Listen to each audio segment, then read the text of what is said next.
మామూలుగా అన్నదానం ఉంటుంది, వస్త్రదానం, ఆర్థిక దానం ఇలా చేస్తారు కదా. ఇందులో సహాయం ఉంటుంది. అంటే దయా దాక్షిణ్యంతో, ప్రేమతో, అనురాగంతో మనం వాళ్ళకు స్వస్థతను కలిగిస్తాం. ఈ దానాలలో దయా దాక్షిణ్యం ఉంటుంది, ప్రేమ ఉంటుంది, అనురాగం ఉంటుంది. కానీ సెక్స్ దానం ఉంటుందా?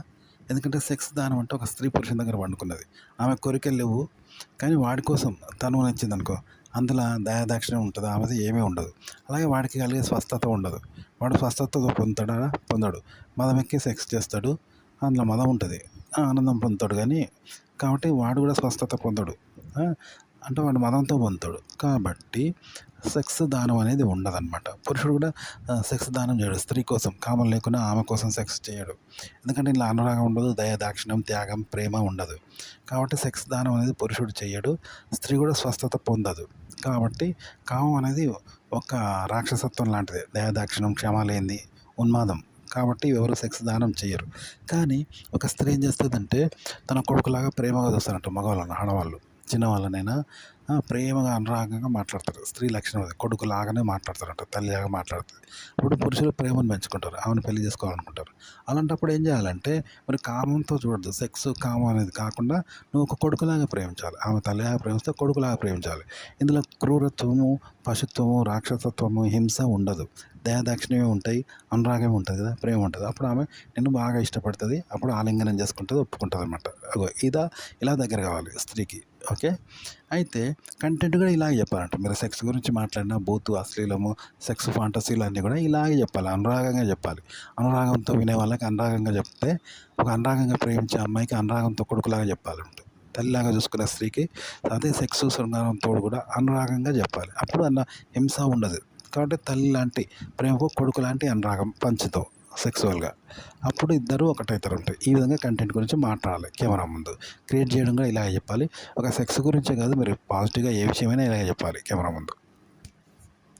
కంటెంట్ ఎలా రాయాలంటే, మనం ఒకరిని రాయితో కొడతాం, కానీ మనల్ని ఒకరు రాయితో కొట్టాలంటే ఎంత కష్టం. వాని కోపం వస్తే కొడతాడు, లేదా మిస్టేక్లో కొడతాడు, కానీ అనుకున్నప్పుడే కొడతాడా? అది మన చేతిలో లేదు. ఇప్పుడు వర్షం అనేది పడాలంటే పడుతుందా? మనకు అతీతంగా పడుతుంది. అది ఇప్పుడు ఎందుకో పడుతుంది కదా. అవతలోడు రాయితోటి కొట్టాలంటే కూడా అంత కష్టం.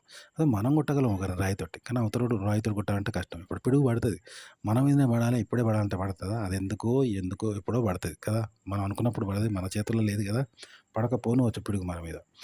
ఇట్లుంటనమాట. కాబట్టి ఒక కంటెంట్ మీరు చెప్పాలంటే మనం చెప్పేది అది ఎంత గొప్పదైనా, మనం సృష్టించిందైనా మనం చెప్పేది అవుతుంది. జనాల్ని అలరించదు, మనది మనకు కూడా అలరించబడదు. ఇట్లుంటుందన్నమాట. కాబట్టి మనం చెప్పే కంటెంట్ మనకు అతీతంగా రావాలి, మనం నిర్మించింది కాదు, మానవ నిర్మితం కాదు. మానవ నిర్మితం అంటే మనం చేసేది. మన నుండి ప్రకృతి రావాలి. ప్రకృతి అంటే మనకు అతీతమైంది. మనకు అతీతమైందంటే పైకెళ్ళి పిడుగు పడుతుంది, వర్షం పడుతుంది, లేదా ఎవడో ఎందుకో కొడతాడు, ఇంకోడు అనుకొని మనల్ని కొట్టచ్చు, లేదా తెలియక కొట్టచ్చు. కానీ మనం అనుకుంటే కొట్టమంటే కొట్టడు వాడు, ఎందుకో కొట్టిండు అనుకుందాం, లేదా కొట్టకపోవచ్చు. అది మనకు అతీతం కదా, అది ప్రకృతి అనమాట, మనం కానిది, మన చేతుల్లో లేనిది ప్రకృతి. అలా మన నుండి వచ్చేది అలా రావాలి తప్ప మనం కావద్దు అనమాట. అలా చెప్పాలి మీరు. అది వేరే వాళ్ళ ఆర్టికల్ చదివైనా, మీ ఆలోచన అయినా, మీరు క్రియేట్ చేయడమైనా ఇలా చేయాలి. చేస్తేనే జనంకి ఇంట్రెస్ట్ ఉంటుంది, చూస్తారనమాట. గుర్తుపెట్టుకోండి. ఒక కంటెంట్ సృష్టించడం కూడా ఇలాగే. అంటే మానవ నిర్మితం కాదు, మానవాతీతం కావాలన్నమాట. ఇప్పుడు జంబలకిడి పంబ ఉన్నది, అమ్మాయిలు అబ్బాయిలాగా, అబ్బాయిలు అమ్మాయిలాగా వ్యవహరిస్తారు కదా. అదంతా బయట చేసేది పిచ్చోడు అనుకుంటారు కదా, అవలగాడు, పిచ్చోడు, మెంటల్గా అనుకుంటారు. బయట ఇప్పుడు సినిమాల్లో న్యూడ్ ఉంటుంది, స్విమ్మింగ్ సూట్లు ఉంటాయి, ఆడవాళ్ళు నగ్నంగా ఉంటారు. అది బయట ఆడవాళ్ళు ఉంటే నవ్వుల పాలవుతారు, ఎగతాళి చేస్తారు కదా, హేళన చేస్తారు కదా. కాబట్టి అది సినిమా వరకే, సినిమాలు అనమాట. అంటే మానవ నిర్మితం కాదు, మానవాతీతమైన వ్యవహారం అది. అది సినిమాల్లో అయితేనే సెట్ అవుతుంది, బయట నడవదు. అట్లా పిచ్చోడు అనుకుంటారు, అవలగాడు అని ఎగతాళి చేస్తారు కదా, గేలి చేస్తారు. అంటే సినిమాలలో మానవాతీతమైంది. అంటే ఇప్పుడు పిడుగు మానవాతీతంగా పడుతుంది కదా, అలా కంటెంట్ కూడా అతీతంగా క్రియేట్ చేస్తారు. ఆ వ్యవహారం అది పిచ్చిగా, సిల్లీగా, చిలిపిగా ఉంటుంది అన్నట్టు. మెచ్యూరిటీ రానులు చేస్తారు, ఆ విధంగా ఉన్న ఒక ఆలోచన అనమాట. అలా చేస్తే జనం చూస్తారు. అంటే మానవాతీతమైన ఒక ప్రకృతి కదా, అది మానవాతీతమైంది. కాకపోతే మానవ నిర్మితంగా వ్యవహరిస్తున్నట్టుగా ఉంటుంది మనకు, కానీ అది మానవాతీతమైన వ్యవహారం అన్నట్టు. ఓకే, చెప్పాను కదా. ఇప్పుడు సినిమాలో నగ్నంగా ఉండడము, శృంగార దృశ్యాలు, స్త్రీలను నగ్నంగా చూపెట్టడము, ఇలా ఎన్నో ఉంటాయి కదా. అదంతా కూడా మానవాతీతం అన్నమాట. అది ప్రకృతి. అలా కంటెంట్ క్రియేట్ చేస్తారనమాట. చేస్తే మనము అది చూసి వండర్గా ఉంటుంది. సినిమాలో కాబట్టి నడుస్తుంది. అదే బయట చేస్తే పిచ్చోడు అవలగాడు అని ఎగతాళి చేస్తారు. వెర్రియోడు అంటారు, మెంటల్గా అంటారు, ఎడ్డియోడు అంటారు, పిచ్చోడు అంటారు. కొత్త సినిమాల కంటెంట్ ఇలా చేస్తారనమాట, మానవాతీతంగా చేస్తారు. ఓకే, దాన్ని ప్రకృతి అంటారు. అలా చేయాలన్నమాట కంటెంట్ క్రియేట్ చేయడం కూడా అంతే. హిందీ టీవీ సీరియల్స్ తెలుగులోకి డబ్బింగ్ చేస్తారు. అవి హిందీ సీరియల్స్ ఎట్లుంటే ప్రాంతీయ భాష కాదు అవి హిందీ అనమాట. హిందీలో ఏంటి, 60 ఏళ్ళ వయసులో కూడా ఆంటీ 20 ఏళ్ళతో సెక్స్లో పాల్గొంటుంది. ఆమెను మోసం చేసి వాడు లోపరుచుకుంటే వానికి లోపడుతుంది అనుకున్న పరిస్థితుల్లో ఇట్లుంటుంది. ఆమె ఎంజాయ్ చేస్తుంది మగుడు ఉన్నాక కూడా, ఆ వయసులో కూడా. అలాగే 13 ఏళ్ళ పిల్లలు, 12 ఏళ్ళ పిల్లలతో కూడా 26 ఏళ్ళ టీచర్ పెళ్ళిగా ఏం చేస్తుంది, పిల్లలకు సెక్స్ చేయించుకుంటూ ఉంటుంది సీక్రెట్గా, లాస్ట్ దొరుకుతుంది. ఇలాంటి కథలు ఉంటాయన్నట్టు అక్కడ. అవి ప్రాంతీయ భాషలో ఇలాంటివి ఉండవు. ఇవన్నీ తప్పు అని చూపెడతారు, తప్పుగానే చూపెడతారు అనమాట. ప్రాంతీయ భాషలో ఇట్లుంటుంది, ట్రెడిషనల్ ఉంటుంది ప్రాంతీయ భాషలో. అయితే ఈ అంతర్జాతీయ హిందీ సీరియల్స్ ఎట్లా తీస్తారంటే ఇంగ్లీష్ సినిమాలు లాంటివి. ఇంగ్లీష్ సినిమాలకు ఇండియన్ సినిమాలకు అందులో తెలుగు సినిమాలకు ఎంత తేడా ఉంటుంది. ఇంగ్లీష్ సినిమాలో సెక్స్ ఉంటుంది, న్యూడ్ ఉంటుంది, కంప్లీట్ బ్లూ ఫిల్మ్ లాగా శృంగారం ఉంటుంది కదా, అంతా సెక్స్ ఉంటుంది తెలుసు కదా, పిల్లలతో శృంగారం అదంతా చూపెడతా ఉంటారు బ్లూ ఫిల్మ్ లాగా. ఇంగ్లీష్ సినిమాలో అట్లుంటుంది. కానీ ఇండియన్ సినిమాలో అట్లుండదు కదా. అందులో తెలుగు సినిమాలు, ప్రాంతీయ సినిమాలు అసలే ఉండవు. వాటిని ఇంగ్లీష్ సినిమాలను తెలుగులోకి మాటలు మార్చి టీవీలో ప్రసారం చేస్తే ఎట్లుంటుంది, ఆడవాళ్ళు కూడా చూస్తారు. చూసి బూతు, సెక్స్, వయలెన్స్, సెక్స్ ఇవంతా కూడా ట్రెడిషనల్గా తీసుకుంటారు కదా. చిన్నపిల్లలు కూడా ట్రెడిషనల్గా తీసుకుంటారు, ఆడపిల్లలు చిన్నపిల్లలు చూస్తారు. లేడీస్, హౌస్ వైఫ్స్ అందరు దాన్ని ట్రెడిషనల్గా తీసుకుంటారు. ఎందుకంటే టీవీలో ట్రెడిషనల్గానే ప్రసారం అవుతుంది కదా, తెలుగులోనే వచ్చేటివి అట్లా తీసుకుంటారు కదా. అలాగే హిందీ కూడా అంతే అనమాట. హిందీ కూడా ప్రాంతీయ భాషతో పోలిస్తే హిందీ కూడా అడల్ట్ కంటెంటే. కానీ దాన్ని తెలుగులోకి డబ్బింగ్ చేసినప్పుడు అది ప్రాంతీయమైంది. తెలుగు అనుకొని ప్రాంతీయంగా చూస్తూ ఉంటారు ఆడవాళ్ళు. దాన్ని కూడా యాక్సెప్ట్ చేస్తారు, ఆ సెక్స్, వైలెన్స్ కంటెంట్ కూడా. సో ఇట్లనే మనం ఒక ఆడవాళ్ళతో మాట్లాడేటప్పుడు నెగిటివ్గా మాట్లాడితే అది నెగిటివ్ అవుతుంది. ఇప్పుడు ఇంగ్లీష్ సినిమాలు బూత్, సెక్స్ అంటారు కదా, అడల్ట్ కదా. అలాగే ఆడవాళ్ళతో నెగిటివ్గా మాట్లాడితే, సెక్స్ గురించి కావాలని మాట్లాడితే, నెగిటివ్గా మాట్లాడితే వాళ్ళు నెగిటివ్గా తీసుకుంటారు. కాబట్టి మనం మాట్లాడితే తప్పుగా తీసుకుంటారు, లేదా మాట్లాడకుండా ఉంటే మంచోళ్ళం అవుతాం. కానీ కొందరు ఏం చేస్తారంటే అలాంటి sex, adult content, sex, booth ఇవన్నీ ఉంటాయి కదా, ఆడవాళ్ళతో మాట్లాడతారు. కానీ అవి అశ్లీలంగా మాట్లాడరు, ట్రెడిషనల్గా మాట్లాడతారు అనమాట. అంటే అందులో సెక్స్ ఉంటుంది, బూత్ ఉంటుంది, అంత ఉంటుంది. కానీ సెక్స్గా యూజ్ చేయకుండా సెక్స్ గురించినదిగా మాట్లాడతారు అనమాట. అలా మాట్లాడినప్పుడు అది సెక్సే, కానీ డైరెక్ట్ సెక్స్ కాకుండా సెక్స్ గురించిన విషయంగా మాట్లాడతారు. అమెరికాలో ఇట్లా చేస్తారట, పలానా చోట ఇట్లా చేస్తారట, ఇంగ్లీష్ సినిమాలో మొత్తం సెక్స్ ఉంటుంది, వాడు పోయి అందులో పెడతా ఉంటాడు, పిల్లోడు కానీ పెద్ద ఆమె సెక్స్ చేస్తాడు, పడుకుంటారు, ఇట్లా వర్ణనలు ఉంటాయి సేమ్. చెప్తూ ఉంటే అది ఒక ఎడ్యుకేషన్గా చెప్పుకున్నట్టుంటుంది ఆడవాళ్ళతో మగవాళ్ళు. లేదా ఆడవాళ్ళ సీక్రెట్ పార్ట్ గురించి మాట్లాడచ్చు, మగవాళ్ళ అంగం గట్టి పడుతుంది అనేది ఆడవాళ్ళు అడగచ్చు, లేదా ఆంటీ నాకు అంగం గట్టి పడతలేదు ఆంటీ, హస్తప్రయోగం మానుకోలేకపోతున్నాను ఆంటీ అని కూడా చెప్పొచ్చు. నువ్వు ఎందుకు చేసుకుంటాను హస్తప్రయోగం రోజు చేసుకుంటావు అదని ఆడవాళ్ళు అడగచ్చు. ఇలా ఉంటుంది అనమాట. ఇది బూత్ కాదనమాట. ఇది ప్రాంతీయ భాషలోనే బూత్ కాని విధంగా ఉంటుంది బూత్ కూడా. ఇట్లా అన్నట్టు ఇలా మాట్లాడచ్చు ఆడవాళ్ళతో మీరు. ఓకే, అయితే ఇక్కడ ఏంటంటే నేను చెప్పేది కెమెరా ముందు కూడా ఇలాగే మాట్లాడాలి. ఒక సెక్స్ గురించి, బూత్ గురించి, అశ్లీలం అనేది కూడా ఇలా ట్రెడిషనల్గా మాట్లాడితే ఆడవాళ్ళు ట్రెడిషనల్గా వింటారు. మీరు కూడా మాట్లాడచ్చు. అలాగే మీరు ట్రెడిషనల్ కంటెంట్ అయినా ఇలాగే మాట్లాడాలి, సెక్స్ కంటెంట్ అయినా ఇలాగే మాట్లాడాలంటారు. ట్రెడిషనల్గా మాట్లాడాలి కెమెరా ముందు. అలాగే ఒక కంటెంట్ క్రియేట్ చేయడంగా ఇలా చేయాలి. సెక్స్ కంటెంట్ అయినా, ట్రెడిషనల్ కంటెంట్ అయినా ఇలాగే క్రియేట్ చేయాలి, ఇలాగే కెమెరా ముందు మాట్లాడాలి. ఇప్పుడు ఒక వస్తువు అశుద్ధం, పెంట మీద పడ్డది, తింటాను, తిననంది, అశుద్ధంది తింటాను. కానీ అశుద్ధం తిన్నప్పుడు ఏం చేస్తారు, తూ అని ఊస్తారు. అరే తెలియక తింటే తూ అని ఊస్తారు. లేదా గలీజ్ని తింటానా అని చెప్తాం మనం. యాక్కని ఎదుటి వాళ్ళకు ముందు షేర్ చేసుకుంటాం కదా, తూ అని ఊస్తాం, పడేస్తాం.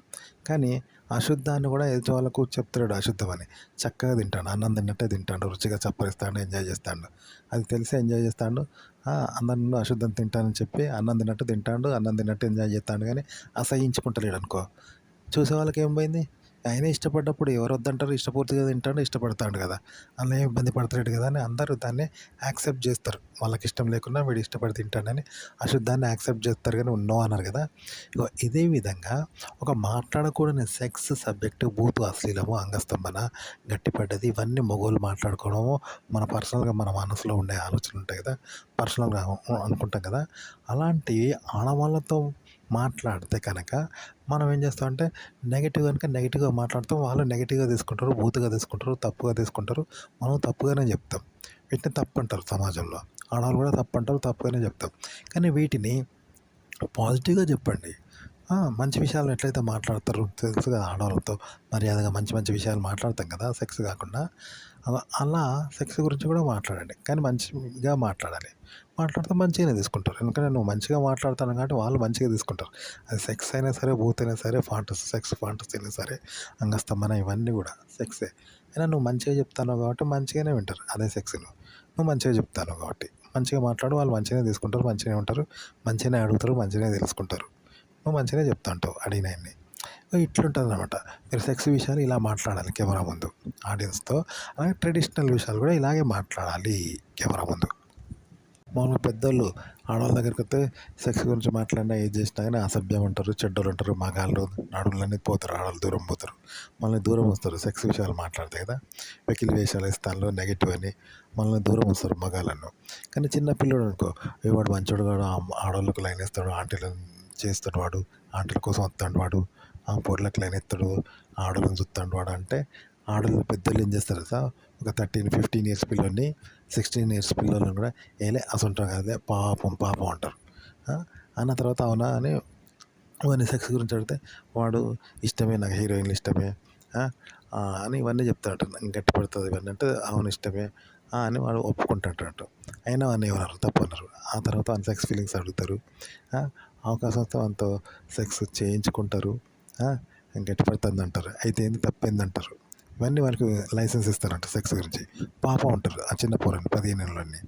ఎందుకు అట్లా అంటారు ఆడోళ్ళు అంటే, పెద్దోడు ఏం చేస్తాడంటే ఉద్దేశపూర్వకంగా చేస్తాడు, నెగటివ్‌గా చేస్తాడు, చెడుగా చేస్తాడు. పెద్దోళ్ళు చేసేది ఏంటంటే ఉద్దేశపూర్వకంగా ఒక వ్యక్తిని పగబెట్టుకొని హత్య చేస్తే అది నేరం అవుతుంది. కానీ ఎవరో తెలియని వ్యక్తికి మనం యాక్సిడెంట్ చేసినాం. వాడు మనకు తెలియదు, మనం వానికి తెలియదు. మనం యాక్సిడెంట్ చేసినామంటే అది కావాలని ఉద్దేశపూర్వకంగా చేయలేదు. అది నేరమే. ఉద్దేశపూర్వకంగా చేసిన నేరమే. యాక్సిడెంట్ చేసినా అది నేరమే. కానీ తప్పు కాదు. ఎందుకంటే తెలియకుండా చేసినావు యాక్సిడెంట్. కాబట్టి నువ్వు నిందితుడివి కాదు ఆడ. కదా! దాన్ని తప్పట్టరు. ఇగో పిల్లల సెక్స్‌కు, పెద్దోళ్ళ సెక్స్‌కి ఇంత తేడా ఉంటుంది. అయితే మీరు పిల్లల సెక్స్ గురించి లాగా మాట్లాడండి ఆడోళ్ళతో. మీరు పెద్దోళ్ళైనా మాట్లాడితే మిమ్మల్ని కూడా పిల్లలు ఎట్లా యాక్సెప్ట్ చేస్తారో ఆ విధంగా యాక్సెప్ట్ చేసి మీరు చెప్పే సెక్స్ మాటలు వింటారు. వాళ్ళు కూడా సెక్స్ గురించి అడుగుతారు, చెప్తారనమాట. ఇగో ఇలా కంటెంట్ గురించి కెమెరా ముందు ఇలాగ మాట్లాడాలి. సెక్స్ గురించి, శృంగారం గురించి, సెక్స్ ఫాంటసీల గురించి ఇవన్నీ మీరు ఓపెన్‌గా ఇలా మాట్లాడితే మీది తప్పు కాదనమాట కెమెరా ముందు. ఈజీగా చెప్పగలుగుతారు కూడా. అలాగే ఆడవాళ్ళు కూడా వినగలుగుతారు. మరియు మీరు ట్రెడిషనల్ కంటెంట్ అయినా ఇలాగే చెప్పాలి మళ్ళా. ఓకే. ఇప్పుడు కంటెంట్ ఎలా చెప్పాలి అంటే, ఇప్పుడు ఆడవాళ్ళు ఏం చేస్తారు, చిన్న అబ్బాయిని కూడా లవ్ యూ, గివ్ యూ అని మాట్లాడతారు కొందరు. అలాంటి అబ్బాయిలు ఏం చేస్తారంటే, నాకు లవ్ ప్రపోజ్ చేస్తాం అంటారు పెద్దోళ్ళు, పెళ్లి కాని అమ్మాయిలు కూడా. ఒక చిన్న 6 ఏళ్ళ పోరన్ని, 4 ఏళ్ళ పోరనిగా లవ్ ప్రపోజ్ చేస్తామని అడుగుతారు. ఎందుకంటే వాడు అట్లా అడుగుతుంటారు, లవ్ గురించి మాట్లాడుతుంటే అంటారంట. అంతే. అయితే బయట ఏం చేస్తారు ఆడవాళ్ళు, చిన్నోడు ప్రపోజ్ చేస్తే నువ్వు నన్ను ప్రపోజ్ చేస్తావా, నీ వయసు ఎంత అని కొట్టొచ్చు. అలాగే పెద్దోళ్ళు చిన్నోళ్ళని చేసుకుంటే అది అంత పెద్దగా ఉన్నది, ఇక పోరని చేసుకుంటుందా అని సమాజంలో తిట్టవచ్చు. కాబట్టి అందుకు కూడా ఆడవాళ్ళు ఊరుకుంటారు కదా, చెయ్యరు. కానీ అదేం లేదు. ఆడోళ్ళను అవమానం అనేది వాళ్ళ హేళన, అవమానం, వెలివేత ఇలాంటివి లేకపోతే ఆడోళ్ళు చిన్నోడిని కూడా చేసుకుంటారు. చిన్నోడు ప్రపోజ్ చేసినా యాక్సెప్ట్ చేస్తారు. చిన్నోడిని కూడా ప్రపోజ్ చేస్తారు. చిన్నోడిని కూడా చేసుకుంటారు. చిన్నోడు పెద్దామని చేసుకోవచ్చు. కానీ వాళ్ళని బ్లేమ్ చేయడం, లేదా నేను చిన్నోడిని నిన్ను పెద్దదాన్ని చేసుకుంటాను అనడం, నేను పెద్దదాన్ని నువ్వు నన్ను చిన్నదాన్ని చేసుకుంటాను అని అనడం, ఇలా వాళ్ళని అవమానించడము, లేదా వీడు ఆధిపత్యం చేయడం, వాళ్ళని అణచివేయడం లాంటివి లేకపోతే చేసుకుంటారు. వాళ్ళకు కూడా ఇష్టమే చిన్నోడంటే. మగవానికి పెద్దోడంటే ఇష్టమే. కానీ ఇక్కడ ఎల్లలు ఉండొద్దనమాట. అవమానించడము, వాళ్ళను బ్లేమ్ చేయడము, వీడు ఆధిపత్యం చేయడము, వాళ్ళ బ్లేమ్ గురి కావడం లాంటివి ఉండొద్దనమాట. ఇలా లేకుండా చిన్నోడు పెద్దోడు అనేది లేదు, చేసుకుంటారు. ఇలాగే ఇంకో విషయం చెప్తాను.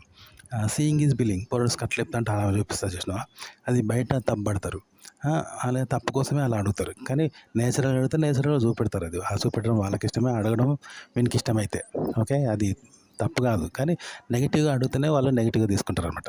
ఇలాగే మీరు సెక్స్ గురించి మాట్లాడినా ఆడవాళ్ళతో బయట అయినా సరే, మీరు టీవీలో యూట్యూబ్లో అయినా సరే సెక్స్ గురించి, హస్తప్రయోగం గురించి, పురుషాంగం గురించి ఓపెన్గా మాట్లాడినప్పుడు వాళ్ళని అవమానించకండి, ఎగతాళి చేయకండి. అలాగే మీరు వాళ్ళను ఆధిపత్యం చేయకండి, వాళ్ళని అణచివేయకండి. చేయకుండా వాళ్ళను ఆత్మగౌరవంతో మీరు అడిగితే వాళ్ళు ఆత్మగౌరవంతో వింటారు, చెప్తారు, షేర్ చేసుకుంటారు. ఇలా అడల్ట్ కంటెంట్ మాట్లాడాలి. నేచురల్ కంటెంట్ అయినా ఇలాగే మాట్లాడాలి. ఆత్మగౌరవంతో మీరు చెప్తే వాళ్ళు ఆత్మగౌరవంతో వింటారనమాట.